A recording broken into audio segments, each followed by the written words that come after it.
আসসালামু আলাইকুম।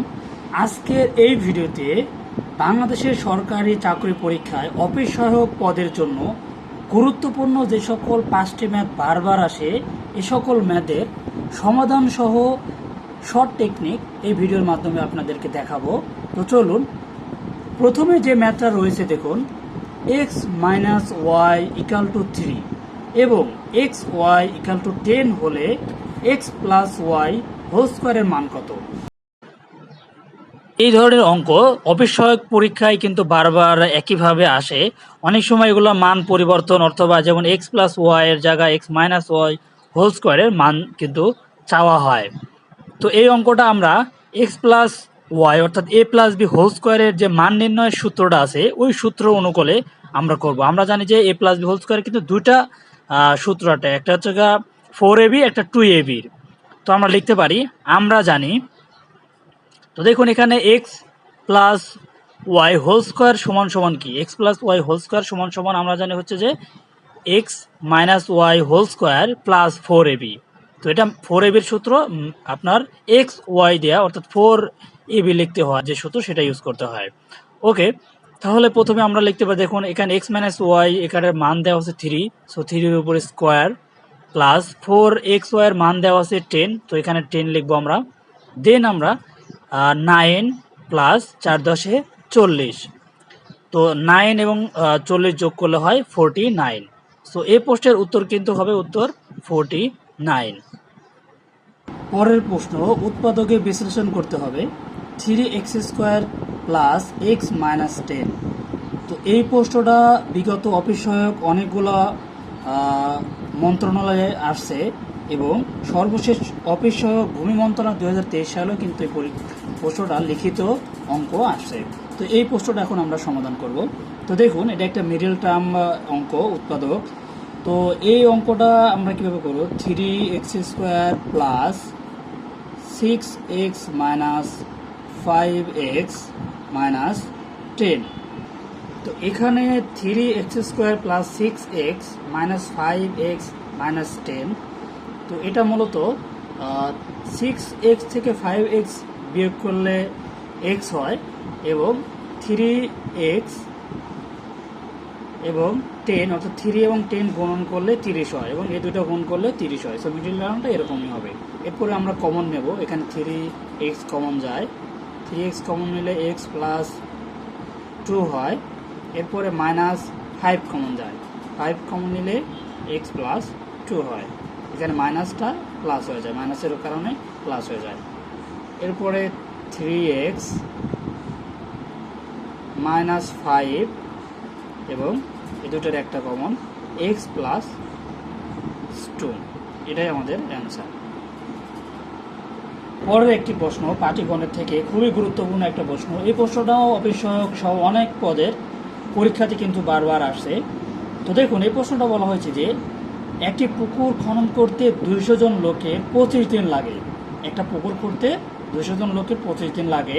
তো ওই পুকুরটি যদি 20 দিনে খনন করতে চায় তাহলে অতিরিক্ত কতজন লোক লাগবে?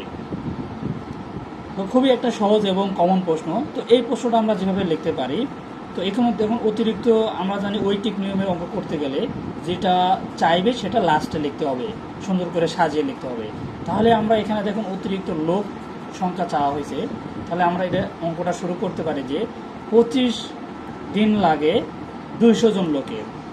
তাহলে লিখতে পারি আমরা যে 25 দিন লাগে 200 জনের। এটা এইভাবে লেখা যায়, 25 দিন একটি কাজ করতে লাগে 200 জনের অথবা 200 জনের। সুতরাং ঐকিক নিয়মে একদিন লাগে, তাহলে একদিনে অবশ্যই বেশি জন লাগবে, তাহলে 200 গুণ 25। অনেকে আবার এটা ভাগ দেয়, কিন্তু এটা কিন্তু ভাগ হবে না। এটা আপনাকে বুঝতে হবে কখন ঐকিক নিয়মে ভাগ হবে এবং কখন গুণ হবে। এখানে একদিনে 25 দিনে যদি লাগে 200 জনের, তাহলে ওই কাজটা যদি একদিনে করতে চায় তাহলে অবশ্যই কিন্তু বেশি জন লোক লাগবে, বেশি লোক প্রয়োজন। সুতরাং 200-র সাথে 25 গুণ হতে হবে। এবার আমাদের প্রশ্নের পরটা কি চাইছে যে 20 দিনে যদি করতে চায় তাহলে কতজন লোক লাগবে? তাহলে সুতরাং 20 দিন লাগে 200 উপরে যেটা আছে সেটাই করতে হবে এবং নিচে 20। এবার আমরা কাটাকাটি করব। এই 0 কাটা 2 দিয়ে কাটলে 10 হয়। 10 এবং 250 গুণ করলে 250 জন। এটাই কিন্তু উত্তর না। এরপর আমরা যেটা করতে হবে, দেখুন এখানে 200 জন লোক ছিল এবং এখানে 20 দিনে করতে চাইলে 250 জন লোক প্রয়োজন। আর আমাদের উত্তর চাওয়া হয়েছে যে অতিরিক্ত কতজন লোক লাগবে, অতিরিক্ত। সুতরাং অতিরিক্ত লোকের প্রয়োজন হবে 250 থেকে আমরা 200 জন বিয়োগ করব, তাহলে উত্তর হবে 50 জন। এই 50 জনই উত্তর। তাহলে এই প্রশ্নটা আমরা কি শিখলাম যে 200 জন লোকের যদি 25 দিন লাগে, তাহলে 20 দিন খনন করতে চাইলে কতজন লোক লাগবে? মোট লোক লাগবে 250 জন। এখানে যদি প্রশ্নটা এইভাবে আসতে পারতো যে মোট কতজন লোক লাগবে, তাহলে হয়তো উত্তর হতো 250 জন। কিন্তু এখানে বলছে যে অতিরিক্ত কতজন লোক লাগবে। তো অতিরিক্ত কথা বলার কারণে আমাদের অতিরিক্ত লোক লাগবে কতজন? 50 জন। সুতরাং এখানে উত্তর হচ্ছে 50 জন। পরের একটা প্রশ্ন, তো এই প্রশ্নে বলা হয়েছে যে একটি আয়তাকার বাগানের ক্ষেত্রফল 840 বর্গমিটার এবং প্রস্থ 21 মিটার হলে এর দৈর্ঘ্য কত? তো দেখুন এই প্রশ্নটাও কিন্তু অনেকগুলো পরীক্ষায় বারবার আসছে এবং সর্বশেষ স্বরাষ্ট্র মন্ত্রণালয়ের 2023 সালে কিন্তু এই পরীক্ষাটা লিখিত আকারে আসছে। তো এটা কিন্তু অনেক সময় এমসিকিউ আকারে আসে, কারণ এই প্রশ্নটা লিখিত এবং এমসিকিউ আসার মতো খুবই ছোট একটা অঙ্ক। তো দেখুন এটা আমরা কিভাবে লিখব। তো আমরা জানি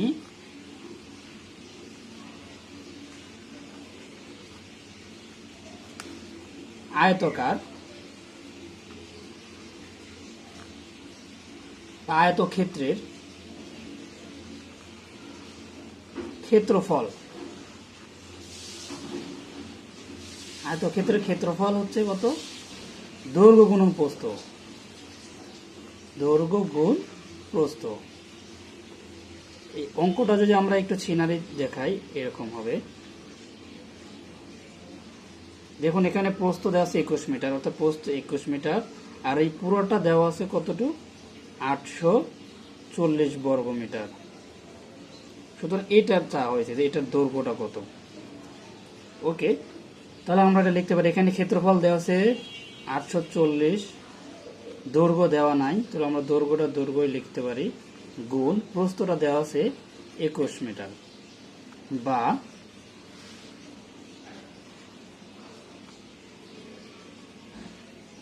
দৈর্ঘ্য সমান 840 ভাগ 21। এটা আমরা কাটাকাটি করতে পারি। দৈর্ঘ্য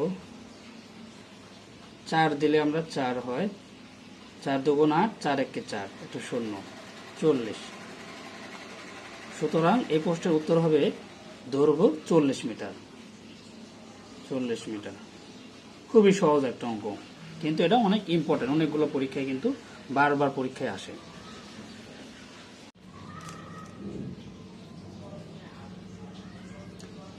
পরের একটা প্রশ্ন বলা হয়েছে যে x plus 1/x equal to 3 হলে x³ প্লাস 1/x এর মান কত? তো দেখুন এই ধরনের প্রশ্ন কিন্তু প্রত্যেকটা পরীক্ষায় একটা না একটা একভাবে আসে, বিভিন্ন রকমের মানটা পরিবর্তন হয়। এটা কিন্তু অবিস্ময়ক সহ বড় বড় পরীক্ষা কিন্তু বারবার আসে থাকে। ওকে, তাহলে এটা আমরা সমাধান করতে পারি কি? এটার সূত্র মূলত a³ প্লাস b³ এর যে সূত্রটা মান নির্ণয়ের, তো সেটা আমরা করতে পারি। সেটা কিভাবে করতে পারি, যে এটা আমরা লিখিত আকারে লিখতে পারি। দেওয়া আছে x plus 1/x equal to 3, সুতরাং x³ 1/x³। তো এটার সূত্র কি? এটার সূত্র আমরা লিখতে পারি যে x plus 1/x whole cube minus 3ab into a plus b, অর্থাৎ এই সূত্রটা a³ প্লাস b³ যে সূত্রটা সেটা। তাহলে x প্লাস 1/x সমান সমান 3, 3 এর উপর 3 মাইনাস 3, এটা কেটে যায়, এটা সমান সমানও 3 দেওয়া আছে। 3 এর উপর 3 করলে অনেকে 9 ভাবে, আসলে 3 এর উপর 3 করলে কিন্তু 9 হবে না। 3 এর উপর 3 করলে হয় 27, এখানে 9। ওকে, 27 থেকে 9 বাদ দিলে কত হয়? 18 হয়। তো এই প্রশ্নের উত্তর হবে 18 বা 18। তো এই ধরনের অঙ্ক এখানে আমাদের যদি 4 থাকতো তাহলে আমরা এখানে 4 দিয়ে দিতাম, এবং এখানে যদি 5 থাকতো আমরা 5 দিয়ে দিতে পারতাম। এখানে রুট যদি থাকতো, রুট থাকলে আমরা কিন্তু বিভিন্ন রকমভাবে এভাবে সমাধান করলে উত্তরটা পেতো। এই ধরনের অঙ্ক কিন্তু বারবার পরীক্ষায় একভাবে না একভাবে মানে আসেই থাকে। তো আজকের ভিডিও মূলত এই পর্যন্তই। এই ধরনের আরও আমরা সিরিজ শুরু করছি। আজকে 5টা দিয়েছি, এরপরে আমরা 10টা এবং 12টা এবং আবার পরবর্তীতে 5টা সাধারণ জ্ঞান, বিভিন্ন রকমের আমরা সিরিজ করে বিভিন্নভাবে অফিস সহায়ক স্পেশালি যে অঙ্কগুলো এবং সাধারণ জ্ঞানগুলো ইংরেজিগুলো আসে সেগুলো আমরা ধারাবাহিকভাবে ভিডিও আপলোড করব। এই ধরনের ভিডিও পেতে অবশ্যই আমরা জব বাংলা চ্যানেলটি সাবস্ক্রাইব করে বেল আইকনটি বাজিয়ে রাখুন, যেন পরবর্তীতে আপনি বিভিন্ন রকমের আপডেট পেয়ে যান। এবং এছাড়াও অফিস সহায়ক নিয়ে আমার অনেক ভিডিও মডেল টেস্ট আছে, সেগুলো আপনারা চাইলে দেখতে পারেন। সবার জন্য রইল শুভকামনা। আসসালামু আলাইকুম।